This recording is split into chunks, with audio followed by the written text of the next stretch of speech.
Ripple and XRP, both purpose-built for solving real-world problems, and that's why in this age of adoption, we're going to dominate.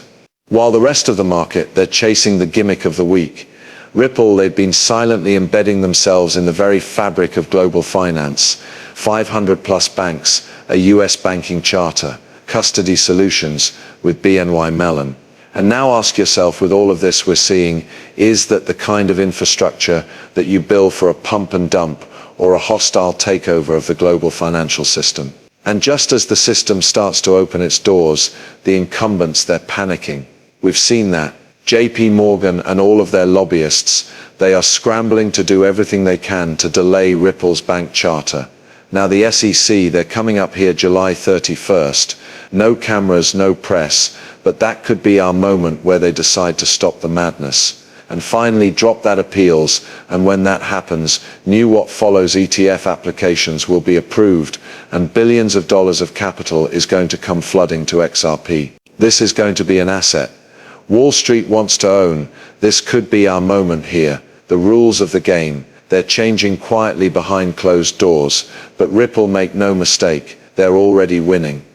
Let's dig into it. This XRP revolution, why Ripple's institutional focus can reshape finance. And it's more than just institutional focus. This is the deal here. I did a more complete video on this subject earlier today. It'll be linked down below. You'll see it pop up at the end. Check it out. Their focus on solving problems and being built for adoption, that's going to be a game changer. Because now we have regulations and institutions want to use this stuff because we see Ethereum, they're focused on programmability, giving you the tools to go out there and play with things. Build anything you want. Yes, people like BlackRock, they want to build the next generation system, or at least throw their hat in the ring there and try to do so. They want to play the Google or the Apple of the banking sector, or of asset management. That's fine, but your everyday regional bank, your Bank of Americas, your banks like this, they want ready-made solutions. They want to be onboarded to the future. They don't want to design it. And so when we look at everything they're doing, this is the functionality they require. Fast cross-border payments, near-fee compliance, first infrastructure, things like this. They want off-the-shelf software to go ahead and update their systems in the modern era. They don't want programmability to go tinker around and code in Solidity and figure this all out. They're ready to go now, and Ripple and the XRP ledger infrastructure that allows them to do so. The minute they are ready, when all this regulatory stuff is out of our way, they can hit a button and boom, they're over to the future of finance. That is why, as we go on this sprint towards adoption, we have a huge advantage. Again, if you want more details on that, check out the video.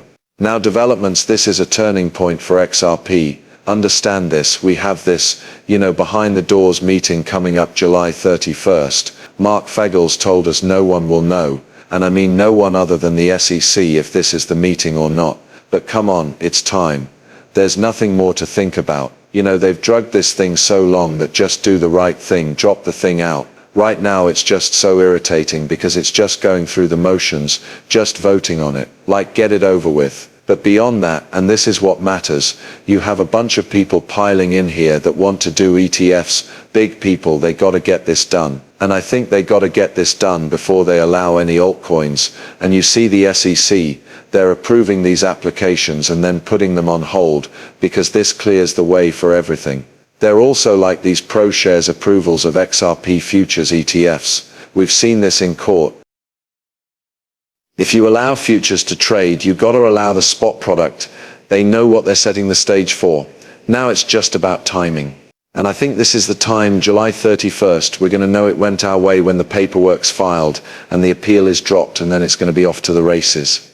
We have the Genius Act signed, first federal stablecoin law requiring full reserves, monthly audits, OCC oversight, clears a clear regulation framework that benefits people like Ripple. You're not just out there doing whatever you feel like.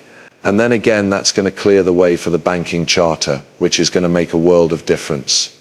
It makes that stablecoin so much more reliable because you're not worried about if some intermediary bank goes under and runs off with your collateral. It's held on the Federal Reserve balance sheet. This is the next level of the future of finance. It's just a matter of time here. Now the ETF catalysts, This is an institution for this is a gateway for your institutional investor. There's a lot here.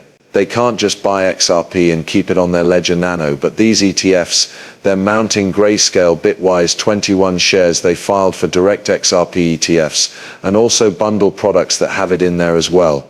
They want to open up to the broader crypto market, and best believe BlackRock knows that as well. And when the time's right, probably when that case is dropped, they're going to run in here and file as well. They're not going to concede the rest of the crypto space right now. There's 95% approval of a spot XRP ETF in Q4 of this year. It's just a matter of time. 2025 here. Global implications approval would likely trigger smaller products worldwide. So you have a lot of markets out there. Some of them already allow spot XRP ETFs, but you're going to get even more.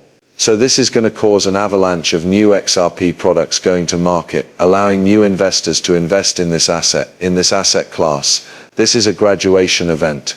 Make no mistake here, we see RLUSD, man. I said what I want to see is I want to see traction with this coin. I want to see success, and so far mission accomplished. More work to be done, but Ripple is doing a great job showing they can launch something like a stablecoin and grow its adoption. And I think it's still early days. I think we're going to see huge growth ahead of us. RLUSD's competitive advantage, first of all, is dual chain from the get-go.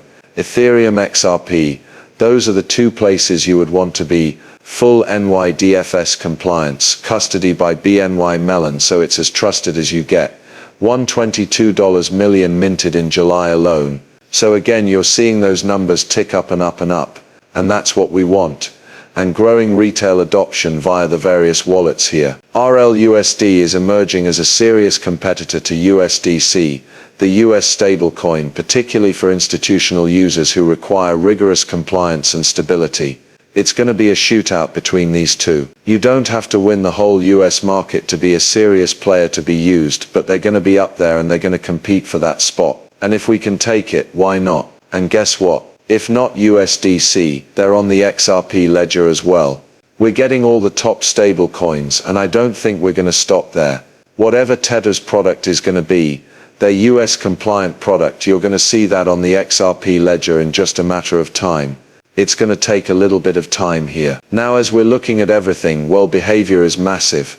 It's a big bullish signal. Follow the money. Follow the big money. They know what's going on. 93% of well-to-exchange flow reduction, dramatic drop, and well transfers to exchanges indicate large holders are accumulating, rather than selling. You know, you had Chris Larsson, he sold 1.8% of his stash. Big deal, who cares?